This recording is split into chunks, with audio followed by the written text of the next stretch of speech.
It's November 2025, and just when most of us are trying to figure out how to stretch that paycheck through the holidays, a headline drops that sounds almost too good to be true. So Trump proposed a $2,000 dividend for every American, paid for by tariffs. So at first glance, that sounds like free money, a holiday miracle. But when you look closer, it's not that simple. Because this plan isn't just about helping families. It's about reshaping how American taxes trades and spends.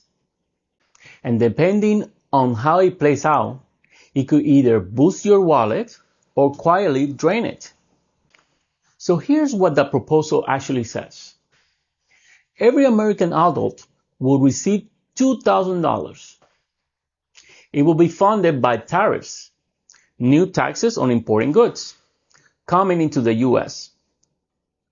So the idea is that foreign companies pay and American consumers benefit. Sounds simple, right? But tariffs don't exactly work that way. So when tariffs goes up, importing prices rises, and those higher costs often get passed on to you in the form of more expensive groceries, electronics, and cars. So while you might get that $2,000 check, you could be paying hundreds more a month in a higher price. So this proposal didn't come out of nowhere.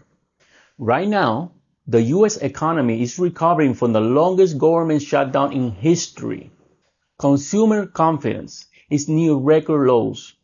People are still fighting high housing costs, rising car insurance, and sky-high power bills. In short, Americans tired of waiting for relief. So this plan hits politically at the perfect time. It tells people you have been squeezed enough. You deserve something back. But as always, the question isn't what sounds good, it's what works. So let's break it down in everyday language. A tariff is a tax on importing goods. When the US puts a 25% tariff on Chinese electronics, companies that import those goods have to pay extra. But they don't eat that cost. They pass it to the consumer. So that TV that cost $500 last year could cost $625 now. So multiply that across millions of products, clothing, appliances, furniture, even food, and you see how fast it adds up. That's why economists often call tariffs a hidden tax. You don't see it deducted from your paycheck, but you feel it every time you shop. Now imagine this. The government sends you that $2,000 check.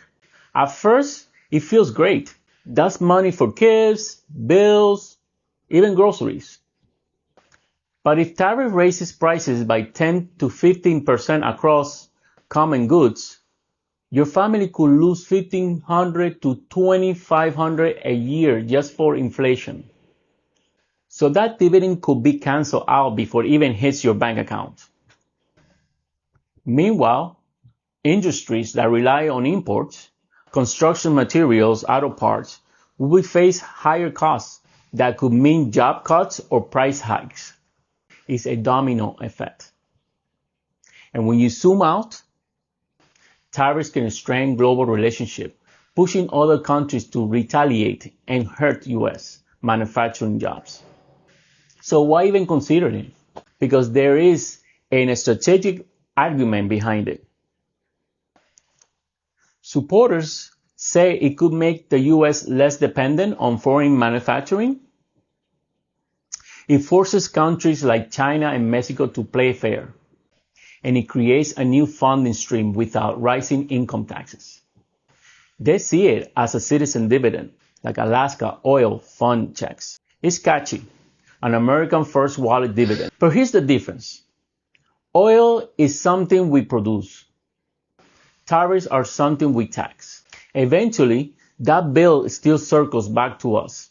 This plan could become a defining issue for next year because it touches everyone's wallet. If implemented, it could push inflation slightly higher in 2026. make imports more expensive, encourage made in America industries but raise business costs, and set up a new political loyalty where voters expected a check every cycle. A short-term win, but a long-term question mark. Because as any family knows, you can't fix a budget with one-time checks. You fix it by making the system sustainable. In my opinion, this proposal is less about money and more about mood. It's about how people are feeling right now. Tired, anxious, and desperate for relief. But economic stability doesn't come from a single payout. It comes from steady paychecks, affordable essentials, and policies that don't punish the same people they are meant to help. So before we celebrate a $2,000 promise, we should ask, who's really paying for it? Because if history teaches us anything, the bill always finds its way back to the American wallet. So if you found this story helpful, hit subscribe and join me here on Wallet Watch USA. Every week we break down how money moves and what that means for your life, your bills, and your future. Because the economic isn't just numbers, it's your wallet's story.